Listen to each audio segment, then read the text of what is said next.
ليه باحس لمّا بابدأ دايت وباحكي لحد إن أنا هابدأ ريجيم، باحس إن أنا باتراجع فجأة ورغبتي في إن أنا أكمّل في الدايت بتتراجع. هل بنتحسد؟ هل في حاجة اسمها حسد في الرجيم؟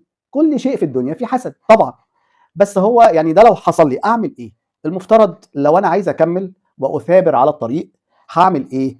هافكّر في حاجات تدّيني دوافع، بمعنى أشوف إيه هي الدوافع اللي تخلّيني أكمّل على هذا الطريق، وليكن إن أنا مثلًا عندي event الشهر الجاي، عايز أحضر فرح بفستان معيّن، عايز أخس عشان عندي مصيف، عايز ألبس الفستان الفلاني، عايز أروح أحضر حدث معين في الحتة الفلانية ولازم أكون أبدو بشكل كويس، لابس فستان شيك، لابس بدلة حلوة، مهندم، يبقى لازم أحط لنفسي دوافع يا باشا، هاقف قدام المراية هاشوف نفسي مش عاجبني، خلاص هابدأ دايت، هاسمع كلام بيحفز على هذا الفعل، مش هاسمع كلام يخليني أتراجع.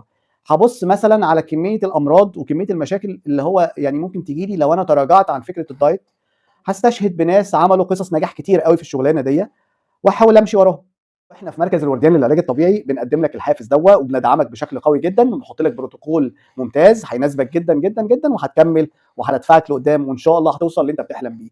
وتحت أمرك في أي وقت، دكتور محمد حسنين، استشاري العلاج الطبيعي والتغذية العلاجية جامعة القاهرة، لو في أي استفسارات أو في أي ملاحظات تحت أمركم، وهارد عليكم بنفسي في التعليقات.